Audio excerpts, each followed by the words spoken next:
Tuhan, kita bersyukur pada hari-hari ini memang kita sedang belajar tentang Ayub. Ayub itu orang yang luar biasa, yang kehidupannya begitu menginspirasi kita, dan kita belajar di pembacaan hari ini Ayub pasal 33, 34, dan 35. Kita akan melihat beberapa hal yang tentunya saya ingin bagikan untuk kita sekalian. Dan kita belajar di sini bahwa Ayub juga memiliki teman-teman yang luar biasa. Ya, dari hal ketika Ayub masih baik-baik saja sampai kepada saat dia sakit ya. Tetap berkunjung, tetapi juga ada hal yang memang disampaikan yang membuat Ayub juga marah kadang-kadang, tetapi kadang-kadang juga iya gitu ya. Nah, kita belajar dari hal ini. Pembacaan kita Amsal 18 ayat 24. Pertama-tama kita akan baca sama-sama. 1, 2, 3. Ada teman yang mendatangkan kecelakaan, tetapi ada juga sahabat yang lebih karib daripada seorang saudara. Nah, orang bilang kalau semuanya baik-baik itu orang bisa menjadi teman. Yang nggak kenal jadi kenal, yang bukan satu marga jadi ngaku-ngaku satu marga, begitu ya. Tetapi kalau orang sudah susah kayaknya mulai beda situ ya. Nah, kita melihat di sini bahwa teman-temannya memang tetap mendatangi dia, tetapi dalam bentuk situasi yang dia nggak mengerti bahwa ini memang salahnya Ayub atau bagaimana, kan begitu ya. Mereka itu nggak tahu gitu ya. Tetapi ada beberapa hal yang disampaikan oleh Elihu terutama ya, dari beberapa 3 pasal ini kita akan lihat sama-sama pelajaran yang kita boleh pelajari pada sore hari ini. Jadi Ayub 33 itu yang pertama adalah berbicara tentang Elihu, yang dia sedang berbicara tentang bagaimana Allah berkomunikasi dengan manusia melalui berbagai cara. Dia menekankan pentingnya mendengarkan dengan hati yang jujur dan terbuka. Ayat 14 kita sama-sama baca di pasal 33 ini. Karena Allah berfirman dengan 1-2 cara, tetapi orang tidak memperhatikannya. Jadi Tuhan itu memang selalu menggunakan alat ciptaannya. Jadi Tuhan sering menggunakan banjir, Tuhan sering menggunakan alam semesta untuk berbicara, ya. Nah, tentunya kepada 1-2 orang atau kelompok, kepada masyarakat luas, satu bangsa, bahkan dunia, kadang-kadang Tuhan memakai alat-alat seperti itu. Tetapi yang penting adalah bagaimana kita itu bisa mendengar dengan hati dan juga mulai terbuka gitu loh. Nah, keadaan sakit kadang-kadang orang menjadi merenung, betul ya. Pada sehat kita kan mikirinnya ntar makan apa, terjalan kemana, terjalan sama siapa, nanti di perjalanannya mesti naik apa, kemudian sampai di mana, kemudian kita ngapain, itu yang kita pikirkan ya. Nah, ketika kita mulai ada pergumulan, kita mulai berpikir bagaimana cari duit, bagaimana menyekolahkan anak, bagaimana nanti memiliki menantu yang baik, bagaimana nanti pekerjaan ini bisa langgeng karena masih outsourcing, dan bagaimana tubuh ini bisa tetap sehat. Itu jadi kita berpikir seperti itu, dan membuat kita kadang-kadang malam juga susah tidur ya. Kita mikirin terus gitu ya, bagaimana hidup ini gitu ya. Nah, situasi Ayub tuh begitu. Jadi si Elihu ini berbicara bagaimana Allah berkomunikasi dengan manusia, termasuk si Ayub ini, tetapi dia sarankan supaya diterima dengan pendengaran yang baik, dengan hati yang jujur dan terbuka apa adanya begitu ya. Nah, sedangkan Ayub sendiri nggak tahu kenapa begitu gitu loh. Ya, kenapa begitu ya kan nggak tahu persis sampai semuanya hilang gitu ya. Kemudian yang kedua, Allah berbicara melalui mimpi dan penglihatan. Kita perlu peka terhadap tanda-tanda dan pesan yang Allah sampaikan. Ayat 15 sampai 18 dalam pasal 33 ini. 1, 2, 3, dalam mimpi, dalam penglihatan waktu malam, bila orang nyenyak tidur, bila berbaring di atas tempat tidur, maka ia membuka telinga manusia dan mengejutkan mereka dengan teguran-teguran untuk menghalangi manusia daripada perbuatannya dan melenyapkan kesombongan orang, untuk menahan nyawanya daripada liang kubur dan hidupnya daripada maut oleh lembing. Jadi saudara, kadang melalui mimpi juga Tuhan bicara sama kita. Kita nggak mudah mimpi, Tetapi sekali waktu 1-2 kali mimpi itu betul-betul satu arahan dari Tuhan melalui Roh Kudusnya kepada kita. Dan itu luar biasa membuat kita jadi kangen untuk doa malam, doa tengah malam gitu ya. Nah kalau kita nggak mau doa tengah malam, kadang-kadang Tuhan yang bangunin kita. Kadang-kadang Tuhan nggak bangunin kita, kita susah tidur gitu loh. Jadi membuat kita kenapa ya susah tidur gimana ya. Apalagi kita sudah umur, kadang-kadang kok sudah kaget sekali itu susah tidur lagi gitu loh. Nah makanya kita berharap di kisaran jam berapa itu harus sudah tidur gitu ya. Tetapi kalau belum tentu bisa kayak gitu ya. Keadaan jalan atau lingkungan kita juga mempengaruhi. Apalagi kalau lingkungan kita tiba-tiba ada hajatan. Wah itu tambah susah lagi. Udah mikir pening, agak-agak sakit-sakit. Tuh dia dihentikan juga nggak bisa, namanya tetanggaan kan. Nggak bisa juga.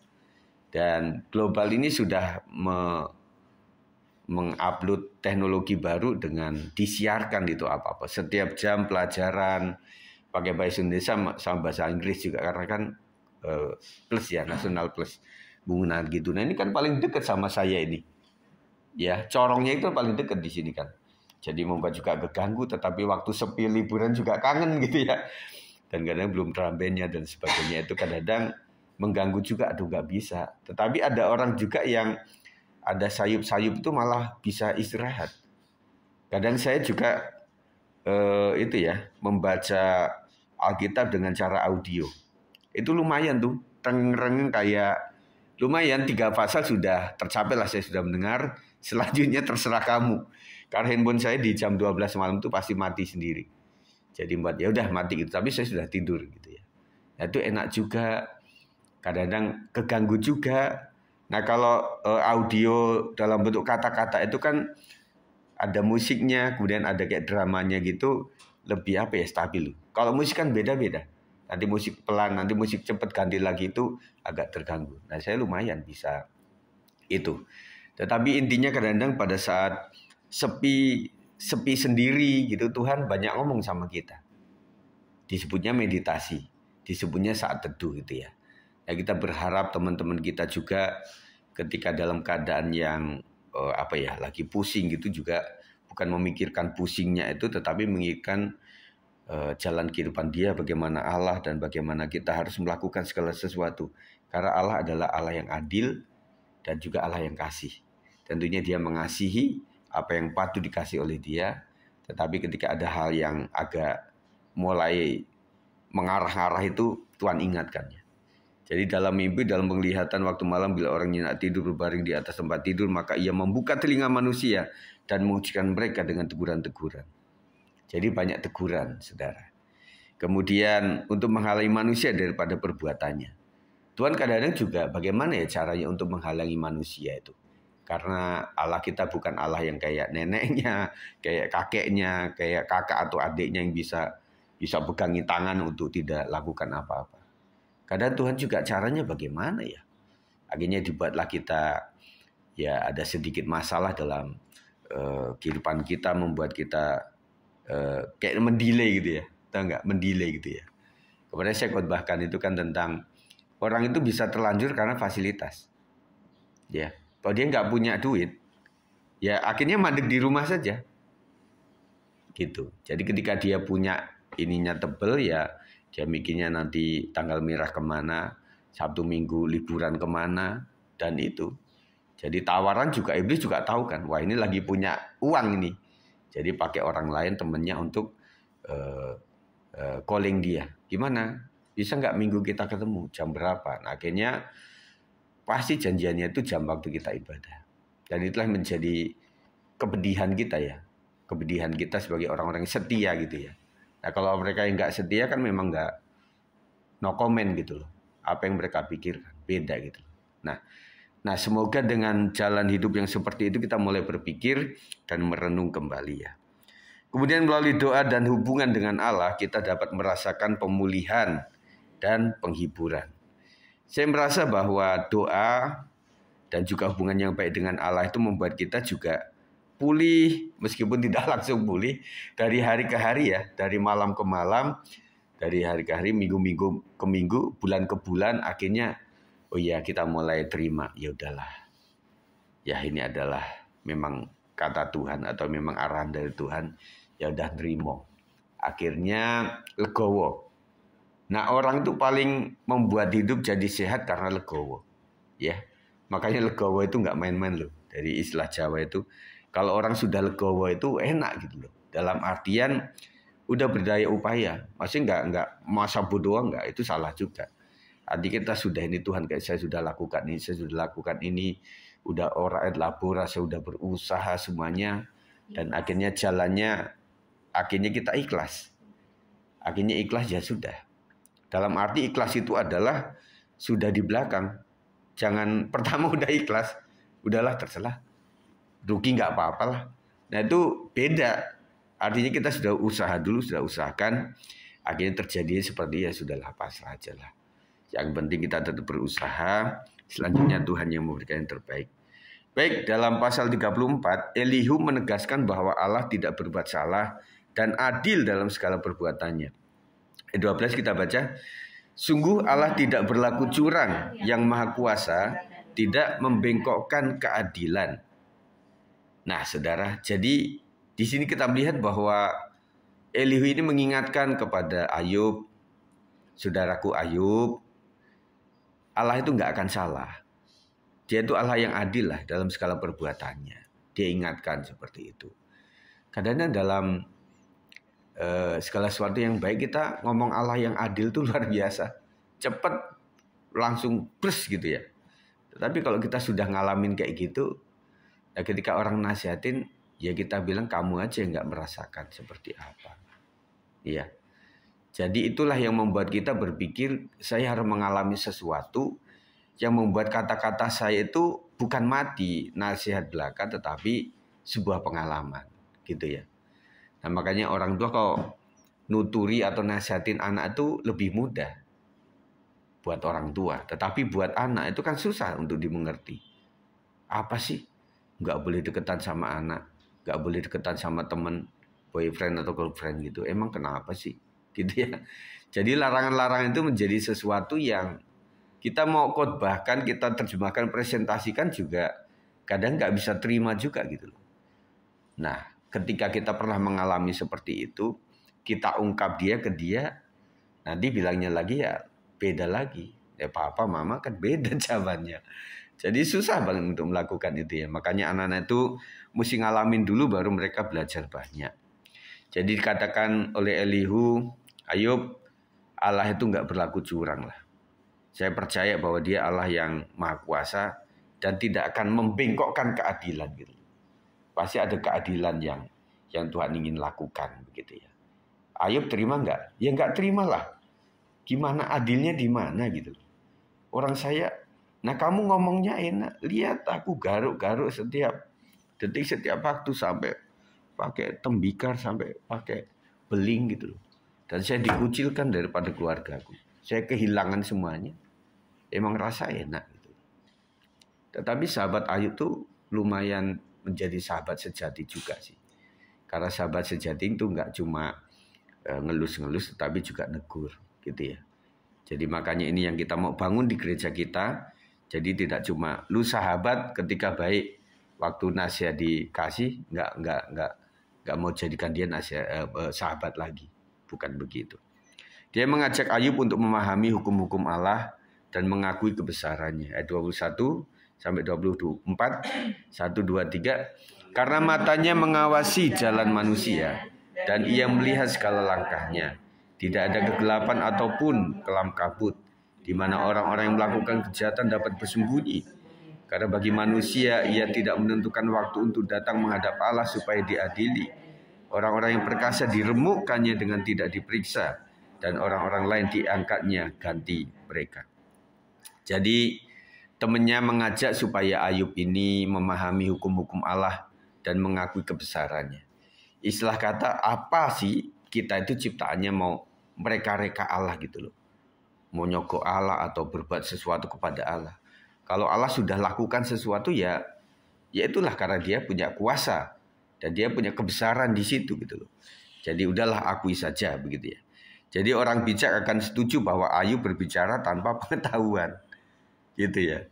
Jadi orang bijak menurut sahabatnya itu Ayub itu udah bicara nggak tanpa pengetahuan karena mungkin udah stres, depresi gitu ya. Jadi sudah nggak masuk akal gitu. Pasal 35, Elihu menyoroti bahwa ketidaksetiaan manusia tidak mempengaruhi Allah. Saya ulangi, bahwa ketidaksetiaan manusia tidak mempengaruhi Allah. Allah tetap adil dan berkuasa. Ayat 5-7, arahkanlah pandanganmu ke langit dan lihatlah, perhatikanlah awan-awan yang lebih tinggi daripadamu. Jikalau engkau berbuat dosa, apa yang akan kau lakukan terhadap dia? Kalau pelanggaranmu banyak, apa yang kau buat terhadap dia? Jikalau engkau benar, apakah yang kau berikan kepada dia? Atau apakah yang diterimanya dari tangan? Jadi Elihu menyoroti bahwa ketidaksetiaan manusia tidak mempengaruhi Allah. Artinya adalah bahwa Allah tetap adil dan berkuasa. Jadi mau Ayub mau merengek-rengek, meraung-raung, mau nyangkal Tuhan, nyelak Tuhan, atau dia maki-maki Tuhan, sepertinya kata Elihu itu nggak mempengaruhi lah. Allah itu punya kuasa untuk melakukan segala sesuatu. Nah, jadi kita agak salah ketika kita melakukan sesuatu kepinginannya nyogok Tuhan, supaya enggak. Karena Tuhan punya mandat, amanat yang luar biasa. Kita nggak bisa ubah dengan itu. Jadi yang bisa kita ubah itu adalah kerendahan hati kita sebenarnya. Jadi Allah dengan marah kita nggak bisa mengubah apa-apa. Ya, Ayub ini kan lagi marah tuh ya. Jadi temannya bilang jangan gitulah. Kamu mau bikin apa juga nggak mengubah apa-apa. Kalau memang Tuhan gariskan begitu ya terjadi saja gitu ya. Kita harus memandang Allah dengan hormat dan tidak merasa bahwa perbuatan kita mempengaruhinya. 13-16, sungguh teriakan yang kosong tidak dengar Allah dan tidak dihiraukan oleh Yang Maha Kuasa. Lebih-lebih lagi kalau engkau berkata bahwa engkau tidak melihat dia, bahwa perkaramu sudah diadukan di hadapannya, tetapi masih juga engkau menanti-nantikan dia. Tetapi sekarang karena murkanya tidak menghukum dan ia tidak terlalu mempedulikan pelanggaran. Maka Ayub berbesar mulut dengan sia-sia, banyak bicara tanpa pengertian. Jadi luar biasa. Jadi kita harus memandang Allah itu dengan hormat dan tidak merasa bahwa perbuatan kita mempengaruhinya. Jadi dalam situasi ini kita hanya pasrah kepada Tuhan, dan akhirnya kepasrahan itu membuat Ayub semakin terberkati juga dengan teman-temannya itu, sehingga membuat pribadi dia yang egois itu menjadi semakin dimurnikan, semakin ditempa, sehingga membuat sahabat-sahabatnya betul-betul menjadi sahabat yang sejati. Nah, ini yang kita bisa tangkap dari pembacaan 3 pasal hari ini. Dan besok di doa malam itu kita akan bahas lagi di pasal berikutnya, 3 pasal berikutnya ya. Kita akan cari intisarinya supaya kita mendapatkan berkat. Jadi saya pengen memang renungan di doa malam sama doa PWP itu masih ada kolaborasi dengan pembacaan kita. Kan banyak jemaat mungkin berkata, kita baca kayak gini buat apa gitu. Jadi kan, dan mereka kan agak awam ya untuk mengetahui cerita-cerita ini apa yang kita dapatkan gitu loh. Nah, minimal saya kasih pengajaran ini supaya oh iya. Jadi setiap ayat firman Tuhan itu memang ada pentingnya untuk disampaikan dan kita tangkap begitu ya. Nah, itu saja yang saya sampaikan. Mari kita berdoa untuk firman Tuhan sebelum kita nanti akan berdoa syafaat. Kita bagi-bagi nanti ya, ada 4 orang itu ya. Puji Tuhan, kita akan berdoa. Terima kasih kami ucap syukur ya Tuhan bahwa seorang sahabat adalah luar biasa. Dan kadang kami melihat bahwa tidak semuanya yang disebut teman, pertemanan itu adalah baik untuk kami. Banyak orang mengaku teman, mengaku sahabat, mengaku saudara, mengaku satu fam, satu marga, oleh karena kami keadaan baik-baik saja. Tetapi kami ketika sedang bergumul, rasanya kami seperti sendirian dan tidak ada yang menemani kami Tuhan. Tetapi kami beruntung bahwa kami memiliki Allah yang adil, Allah yang sanggup membebaskan kami dari masalah kami Tuhan.